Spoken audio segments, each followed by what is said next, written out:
오늘 말씀은 느헤미야서 6장 15절부터 7장 4절까지 말씀입니다. 함께 읽습니다.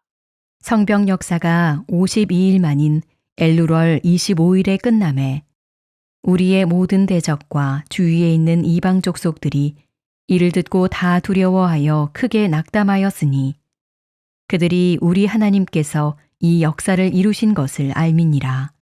또한 그때에 유다의 귀족들이 여러 번 도비아에게 편지하였고 도비아의 편지도 그들에게 이르렀으니 도비아는 아라의 아들 스가냐의 사위가 되었고 도비아의 아들 여호하난도 베레갸의 아들 무술람의 딸을 아내로 맞이하였으므로 유다에서 그와 동맹한 자가 많음이라. 그들이 도비아의 선행을 내 앞에 말하고 또 내 말도 그에게 전하매 도비아가 내게 편지하여 나를 두렵게 하고자 하였느니라. 성벽이 건축됨에 문짝을 달고 문지기와 노래하는 자들과 레위 사람들을 세운 후에 네아우 하나니와 영문의 관원 하나냐가 함께 예루살렘을 다스리게 하였는데 하나냐는 충성스러운 사람이요 하나님을 경외함이 무리 중에서 뛰어난 자라. 내가 그들에게 이르기를 해가 높이 뜨기 전에는 예루살렘 성문을 열지 말고 아직 파수할 때에 곧 문을 닫고 빗장을 지르며 또 예루살렘 주민이 각각 자기가 지키는 곳에서 파수하되 자기 집 맞은편을 지키게 하라 하였노니 그 성읍은 광대하고 그 주민은 적으며 가옥은 미처 건축하지 못하였음이니라. 믿음의 울타리라는 제목으로 말씀 증거합니다. 느헤미야의 귀환으로 시작된 예루살렘 성벽 재건 공사는 그 대적들의 집요한 방해에도 굴하지 않고 진행되었습니다. 그리고는 마침내 52일 만에 공사를 끝내게 되죠. 15절입니다. 성벽 역사가 52일 만인 엘룰월 25일에 끝남에. 자, 이렇게 빠른 시간에 공사를 마칠 수 있었던 것은 느헤미야의 지도력과 함께 온 백성이 힘을 합했기 때문입니다. 하지만 그들은 이 공을 그 자신들에게 돌리지 않았죠. 대신 이 모든 일을 마칠 수 있게 하신 분은 하나님이시라고 증언합니다. 16절 말씀, 우리의 모든 대적과 주위에 있는 이방 족속들이 이를 듣고 다 두려워하여 크게 낙담하였으니 그들이 우리 하나님께서 이 역사를 이루신 것을 알미니라. 아멘. 여러분, 하나님께서 주관하시는 역사를 막을 수 있는 자는 아무도 없습니다. 예루살렘 성벽을 재건할 때도 얼마나 많은 방해와 음모가 있었습니까? 하지만 막힘없이 일하게 하셨죠. 그럴 때 주변의 대적과 이방 민족들은 52일 만에 공사가 마쳐졌다는 소식을 듣고 크게 낙담하게 됩니다. 16절 중반에 써 있죠. 다 두려워하여 크게 낙담하였으니 곧 그들로 낙담하게 하신 것은 하나님이셨습니다. 그도 그럴 것이 그 대적들은 성벽 재건을 막기 위해서 온갖 악한 수단과 방법을 다 동원했어요. 특히 그들의 계략이 얼마나 집요하고 간교했든지 오늘 17절부터 19절 말씀은 후일담인데 성벽 재건 공사 중 유다 귀족들과 도비야 간에 내통했던 기록이에요. 함께 살펴봅니다. 또한 그때에 유다의 귀족들이 여러 번 도비야에게 편지하였고 도비야의 편지도 그들에게 이르렀으니 도비야는 아라의 아들 스가냐의 사위가 되었고 도비야의 아들 여호하난도 베레갸의 아들 무술람의 딸을 아내로 맞이하였으므로 유다에서 그와 동맹한 자가 많음이라. 그들이 도비야의 선행을 내 앞에 말하고 또 내 말도 그에게 전하매 도비야가 내게 편지하여 나를 두렵게 하고자 하였느니라. 자, 이 말씀은 참 안타까운 현실에 대한 기록이에요. 도비야는 산발랏의 측근으로 아므온 사람이죠. 당시로는 잘 나가는 사람이었어요. 그런 그가 유력한 유대 가문의 사위가 되었고 그의 아들은 당시 유명한 인사였던 무술람의 딸과 결혼하게 되었습니다. 이 모습은 당시 세태의 반영이죠. 혼맥을 통해서 기득권을 공고히 했고 그를 위해서는 이방인과 혼인하는 것도 마다하지 않았습니다. 다들 이렇게 살았다는 거예요.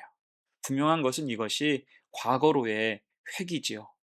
사실 14년 전 에스라가 예루살렘에 돌아왔을 때도 같은 문제로 시끄러웠습니다. 그때 하나님은 에스라를 통해서 그 백성이 거룩함을 잃고 세상과 손잡을 때, 신앙과 혈연이 뒤섞여 버려서 혼란스러울 때 공동체는 위험에 빠질 수 있음을 지적하셨습니다. 이에 그 백성은 하나님 앞에서 회개하며 이 일을 근절하기로 다짐하지요. 자, 그런데 불과 얼마 후 느헤미야 시대에 와서도 이게 고쳐지지 않았습니다. 오히려 이전으로 돌아간 것 같아요. 심지어는 기득권을 지키는 카르텔을 그들끼리 형성하기도 했습니다. 그러면서 성벽을 짓는 일에 고급 정보는 줄줄이 새 나갔고 공사를 방해하는 정보로 사용되기까지 한 것입니다. 곧 그들은 하나님의 뜻이나 백성의 안위와는 상관없이 자신들의 이익만을 대변하고자 한 것입니다. 하지만 느헤미야는 그런 대적을 상대하면서 놀라지 않았고 두려워하지 않았으며 요동하지도 않았어요. 하나님이 함께 하심을 신뢰했기 때문입니다. 그는 오직 하나님을 섬길 때 사람을 두려워하지 않았어요. 모든 정보를 쥐락펴락하는 도비아의 편지에도 위축되지 않았고 유다 귀족들의 압력에도 굴하지 않았죠. 눈치 보지 않았습니다. 오히려 그는 하나님 앞에서 더욱 분별력 있게 해야 할 일을 잘 감당했어요. 자, 이것이 믿음이 선행하는 참된 지도자의 모습이라 할 수 있겠죠. 여러분, 그래서 믿음으로 사는 자만이 하나님의 뜻에 바로 설 수 있습니다. 물론 이런 믿음은 거저 얻어지지 않아요. 때로는 마음이 상하고 손해를 감수해야 하며 많은 시간을 들여야 하고 때로는 인내해야 할 때가 많습니다. 하지만 그것조차 사실은 내가 하는 게 아니라 오직 하나님의 은혜와 능력으로 감당하게 되는 것입니다. 그럴 때 하나님은 그 모든 믿음의 수고를 기뻐하시며 은혜로 그 삶을 보장해 주시죠. 이게 우리도 느헤미야처럼 믿음으로 사는 자의 길을 갈 수 있는 복된 성도가 되시기를 간절히 축원합니다. 자, 그러면서 이제 장면이 바뀌어서 7장 1절 이하에서는 단기간에 완성된 성벽이 그 기능을 발휘할 수 있도록 총독 느헤미야가 행정 명령을 내리는 모습이에요. 1절 보세요. 성벽이 건축됨에 문짝을 달고 문지기와 노래하는 자들과 레위 사람들을 세운 후에, 자, 이 말씀은 성벽 재건의 진짜 목적이 무엇인지를 잘 보여줍니다. 그것은 단순히 물리적인 성벽을 쌓는 것이 목적이 아니었어요. 성벽은 완성되었지만 그것만으로는 충분하다 보지 않은 것입니다. 그래서 느헤미야는 즉시 문짝을 달고 문지기를 세우며 노래하는 자들과 레위 사람들을 배치했습니다. 여기서 우리가 주목해야 할 것은 문지기와 함께 노래하는 자들과 레위 사람들도 세웠다는 것입니다. 문지기는 성의 안전을 지키는 역할이고 레위 사람들과 노래하는 자들은 성전에서 하나님을 예배하고 섬기는 역할을 하는 사람이에요. 즉, 성벽 재건의 궁극적인 목적은 안전한 예배 공동체의 회복이었던 것입니다. 하나님께 온전히 예배 드릴 수 있는 거룩한 공간, 하나님 백성이 두려움 없이 하나님을 섬길 수 있는 좋은 환경, 이것이 바로 느헤미야가 꿈꾸었던 예루살렘의 모습이라 할 수가 있을 거예요. 자, 그리고 2절에서는 도시의 행정적 책임자들을 임명하지요. 내 아우 하나니와 영문의 관원 하나냐가 함께 예루살렘을 다스리게 하였는데 하나냐는 충성스러운 사람이요 하나님을 경외함이 무리 중에서 뛰어난 자라. 아멘. 이제 느헤미야는 두 명을 세웁니다. 먼저 하나니는 느헤미야의 친동생으로 추정되는 인물이죠. 그는 페르시아 왕실에서 술 맡은 관원으로 있던 느헤미야에게 예루살렘의 참상, 참담한 상황을 알려준 사람입니다. 누구보다도 책임이 강하며 성실했고 예루살렘을 뜨겁게 사랑했던 사람이라 할 수가 있어요. 자, 또 한 명은 영문의 관원인 하나냐지요. 영문은 성전 북쪽에 위치한 요새 혹은 망루를 가리킵니다. 성전을 보호하는 자리였죠. 그곳에서 충성한 하나냐를 이제 느헤미야는 도시의 책임자로 승진해서 발탁한 것입니다. 충성된 종에게 더 큰 사명을 준 거죠. 자, 그리고 이때 느헤미야가 사람을 세우는 기준은 한 가지였습니다. 하나님 앞에서의 충성심과 경외심입니다. 그는 정치적 연줄이나 가문의 영향력을 따지지 않았어요. 대적 도비아처럼 권력과 험액으로 엮인 사람을 쓰지 않았습니다. 대신 하나님을 진심으로 경외하는 사람, 하나님 앞에서 충성하는 신실한 사람을 세운 거죠. 자, 그리고 3절에 이르러서는 구체적인 치안 명령을 이제 내립니다.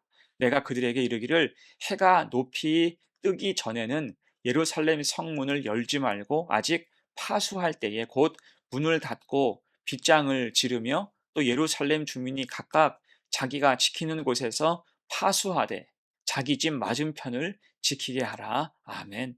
이 명령은 도시를 지키는 기본적인 방비에 대한 지시죠. 성문을 함부로 열지 말고 닫을 때도 주의하라. 그리고 온 백성이 파수꾼 되어야 함을 강조하고 있습니다. 자, 이것은 단지 도시 방비의 지시만이 아니라 영적 경계에 대한 명령이기도 해요. 함께 이 도시를 지켜나가야 한다는 뜻이죠. 특히 4절처럼 예루살렘은 아직 인구가 매우 적었고 기반 시설도 취약했습니다. 이에 모두가 깨어서 삶의 영역과 믿음의 영역에서 파수꾼이 될 것을 지금 느헤미야는 당부하고 강조하고 있는 거예요. 그럴 때 하나님은 능히 도우시고 지켜주심을 확신하는 거죠.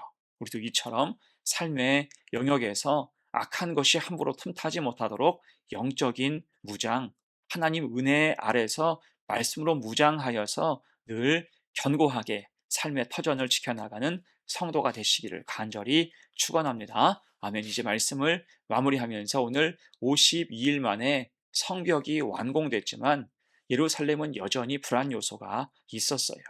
내부적으로는 불신앙의 요소들이 있었고 외부적으로는 대적들이 노리고 있었죠. 이에 느헤미야는 성벽이 완공되어서도 안주하지 않았습니다. 굳건하게 이후로는 도시를 지키고 믿음을 지키는 일에 최선을 다하죠. 성벽과 성전을 통해서 거룩한 질서를 다시 세워나가기를 원한 것입니다. 그래서 그는 문지기와 레위인을 세워서 예배를 회복하고 충성되고 경외하는 사람들을 일꾼으로 세워나갔습니다. 그리고 경각심을 가지고 백성 모두가 자기 자리에서 파수하도록 했어요. 그렇게 믿음의 울타리는 든든하게 정비되어 간 것입니다. 곧 하나님은 믿음으로 살며 충성하는 사람을 통해서 그 울타리를 튼튼하게 하시는 거예요. 사실 우리도 삶에서 세워야 하는 믿음의 성벽, 믿음의 울타리가 있죠. 그것을 잘 짓고 잘 지켜야 할 것입니다. 이를 위해서 필요한 것은 무엇보다 하나님을 경외하는 마음과 충성된 믿음이겠죠. 이것이 우리 속에 가득 채워져서 우리의 교회와 가정을 더 든든하게 채우고 세워나가는 복된 교회와 성도가 되시기를 간절히 축원합니다. 아멘. 함께 기도합니다. 은혜로우신 주님, 오늘 예루살렘의 성벽을 세우신 것처럼 우리의 믿음도 바로 세워 주옵소서. 세운 것으로 끝나지 않고 깨어 지키는 자 되게 하옵소서. 충성과 경외함으로 주님께 쓰임 받게 하시고 우리의 삶이 믿음의 울타리, 은혜의 성벽이 되게 하옵소서. 감사드리며 예수님의 이름으로 기도합니다. 아멘.